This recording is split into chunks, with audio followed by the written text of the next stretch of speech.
Hello student, welcome to Valini nursing academy. हम पढ़ रहे हैं फंडामेंटल ऑफ नर्सिंग का वॉल्यूम सेकंड, जिसमें आपका चैप्टर 1 है हेल्थ असेसमेंट। हेल्थ असेसमेंट का प्रीवियस टॉपिक मैंने कंप्लीट करवा दिया है। नेक्स्ट है आपका इंटरव्यू टेक्निक। अगर अभी तक आपने मेरे चैनल को लाइक नहीं किया है तो लाइक कर लीजिए, सब्सक्राइब कर लीजिए और बेल आइकन पर क्लिक कर लीजिए, जिससे जब भी मैं न्यू वीडियो अपलोड करूँ तो आपको नोटिफिकेशन आ जाए। और बेटा इसमें मैं आपको सिलेबस वाइज सारा टॉपिक कंप्लीट करवा रही हूँ। इसमें सिर्फ इंपॉर्टेंट चीज़ें नहीं बता रही हूँ, जिसमें आपकी सारी चीज़ें इंक्लूड हो रही जो जो आपके सिलेबस में प्रेजेंट है। तो हम देखते हैं, सेकंड है आपका interview technique. Specific information regarding the patient and the patient health status. ठीक है, इंटरव्यू टेक्निक में क्या होता है, एक स्पेसिफिक इंफॉर्मेशन होता है। किसके रिगार्डिंग होता है? पेशेंट और पेशेंट के हेल्थ स्टेटस के रिगार्डिंग, जिसमें हम लोग जो जो स्पेसिफिक इंफॉर्मेशन है, ऐसा इंफॉर्मेशन जो हमको ऐसा लगता है कि हमको जानना चाहिए या हमारे लिए जानने की उसे ज़रूरत है या नीड है, वो इंफॉर्मेशन।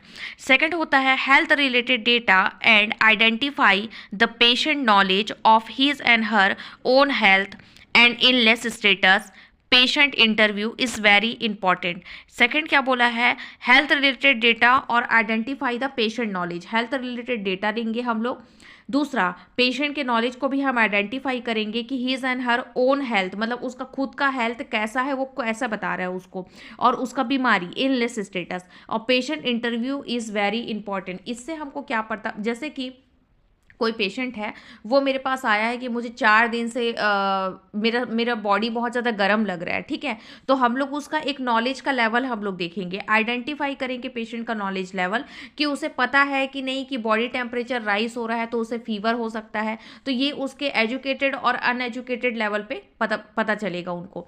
या बहुत सारी चीज़ें, जैसे उनके लीवर में प्रॉब्लम हो रहा है, ठीक है, या उनकी किडनी में प्रॉब्लम हो रहा है, तो कई लोगों को जो एजुकेटेड पर्सन होते हैं उनको पता रहता है कि मेरे बॉडी ऑर्गन में इस ऑर्गन में प्रॉब्लम हो रहा है, तो उनके नॉलेज लेवल पे पता चलता है। इसीलिए पेशेंट का इंटरव्यू लेना हमारे लिए बहुत इंपॉर्टेंट होता है कि वही अपनी एक्चुअल हिस्ट्री बता पाएगा।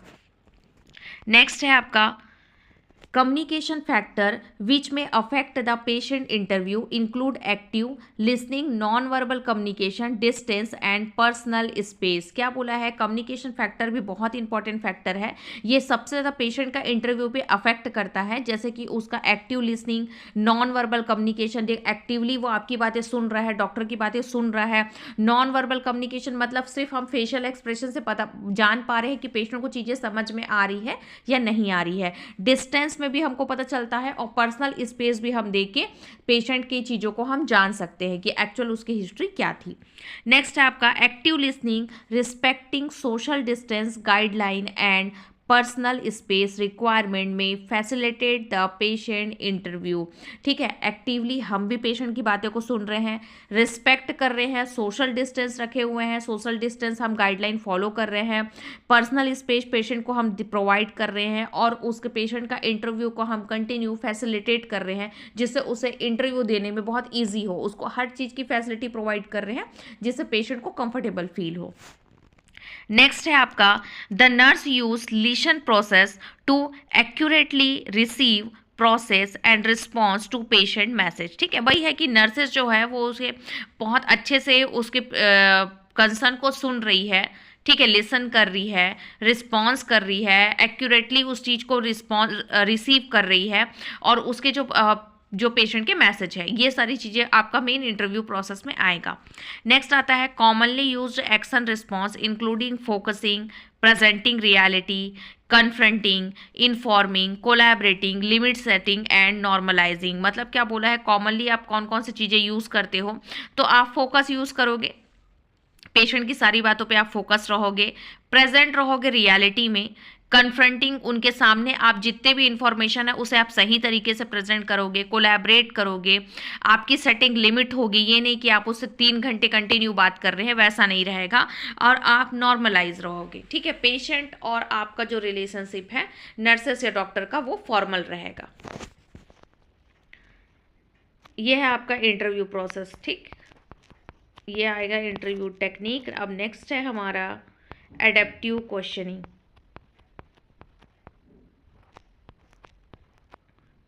नेक्स्ट है active listening. Active listening complete concentrate is essential during nursing assessment. Nursing assessment के टाइम में आपको कंप्लीटली कॉन्सेंट्रेट होना है, ठीक है। ध्यान मतलब ये नहीं कि आपका जो ध्यान है वो इधर उधर भटक रहा हो। Next, listen carefully using verbal and non verbal his and her symptom and the circumstance surrounding them. मतलब क्या बोला है, लिसन केयरफुली, बहुत ध्यान से सुनना है उसकी वर्बल और नॉन वर्बल, ठीक है, जो बात कर रहे हैं और जो एक्सप्रेशन दे रहे हैं, वो दोनों चीज़ों को, जिससे हम लोग उसके सिम्टम्स को एनालाइज कर पाएँ और जितने भी सर्कमस्टेंस उसके सराउंडिंग है उसको हम लोग समझ पाएँ, ठीक है। तो ये एक्टिव लिसनिंग टेक्निक होता है, जिससे हम लोग को ध्यान से चीज़ों को सुनना है, चाहे उसके बॉडी लैंग्वेज से हमको चीज़ों को सुनना है, चाहे उनके वर्बल लैंग्वेज से सुनना है। फिर अडेप्टिव क्वेश्चनिंग, क्वेश्चन करना है। अब start with the general question making them more specific as you move through the interview. मतलब क्या करना है हमको, जनरल क्वेश्चन हम लोग को सबसे पहले तो स्टार्ट करना है नॉर्मली कि आपका नाम क्या है, आप कहाँ से हैं प्रॉपरली, आप क्या करते हैं, ये सारी चीज़ें पहले जनरल क्वेश्चन से हम एक स्टार्ट करेंगे, फिर specific as a move through the interview, फिर हम लोग एक स्पेसिफिक पॉइंट में एक टाइम के बाद आएंगे। सबसे पहले वही हम लोग का नाम क्या है, ये सारी चीज़ें हम पूछेंगे, फिर वही काम क्या करते हैं, फिर आपको ये प्रॉब्लम कब स्टार्ट हुआ, कहाँ से स्टार्ट हुआ, ऐसे करके हम धीरे से टर्न करेंगे स्पेसिफिक पॉइंट में। एक्टिव क्वेश्चनिंग ये, अडेप्टिव क्वेश्चनिंग ये होता है।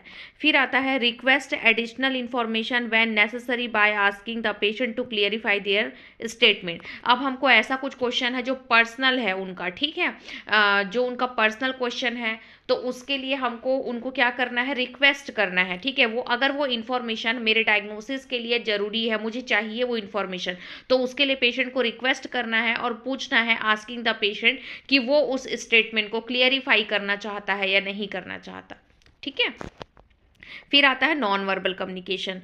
नॉन वर्बल कम्युनिकेशन में reading and understanding this non verbal cues help nurse understand patient more fully.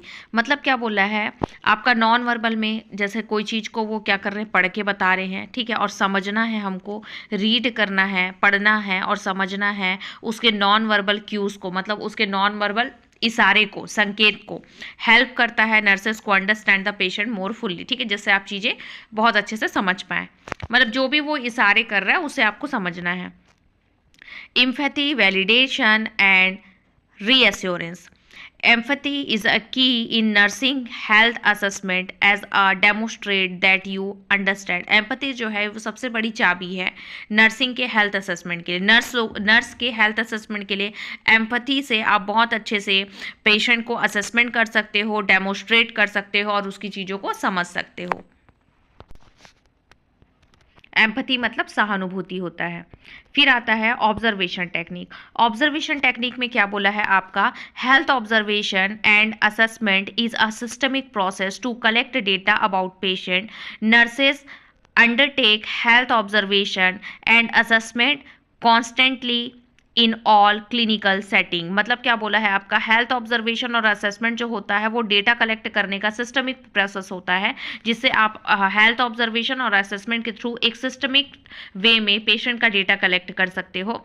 फिर nurses undertake health observation and assessment constantly nurses जो होगी वो अपने अपने हाथ में, मतलब अपने नॉलेज के हिसाब से हेल्थ ऑब्जर्व करेगी और असेसमेंट करेगी, किसके थ्रू, क्लिनिकल सेटिंग के थ्रू। मतलब नॉर्मल वो जो भी डॉक्टर प्रिस्क्राइब कर रहे हैं, जो भी उनको बोल रहे हैं कि उनको बेड बाथ लेना है प्रोसीजर में, उनको मेडिसिन देना है पेशेंट को, ड्रिप चढ़ाना है पेशेंट को, उस क्लिनिकल सेटिंग में वो पेशेंट के चीज़ों को, अब क्या होगा, पेशेंट उसके अंडर कंट्रोल में आ गया, वो अंडर ट्रेक हो गई, तो अब उसके थ्रू वो और ज़्यादा अच्छे से हेल्थ को ऑब्जर्व कर सकती है।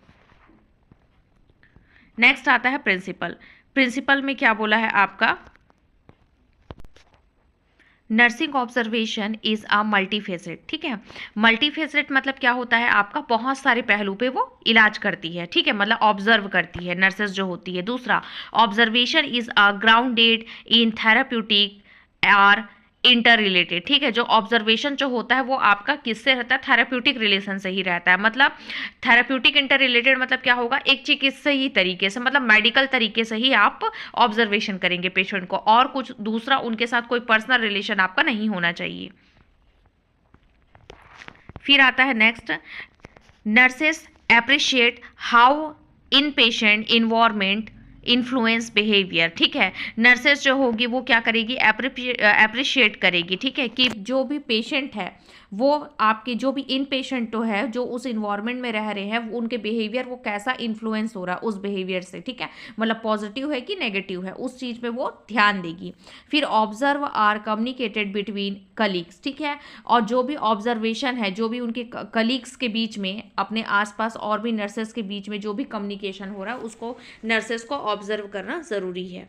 ये कुछ कुछ आपके नर्स के प्रिंसिपल हैं जो जिन्हें उन्हें ध्यान में रखना है। नेक्स्ट है हमारा फिजिकल अपीयरेंस, ये मैं आपको नेक्स्ट क्लास में पढ़ाऊंगी। आपको इसमें से कोई भी डाउट होता है तो आप मुझे कमेंट बॉक्स में पूछ सकते हैं, और अगर आपको इस नोट्स का PDF चाहिए तो आप मुझे कमेंट कर दीजिएगा, मैं आपको लिंक सेंड कर दूंगी। और अगर अभी तक आपने मेरे चैनल को लाइक नहीं किया है तो लाइक कर लीजिए, सब्सक्राइब कर लीजिए और बेल आइकन पर क्लिक कर लीजिए, जिससे जब भी मैं न्यू वीडियो अपलोड करूँ तो आपको नोटिफिकेशन आ जाए। Thank you.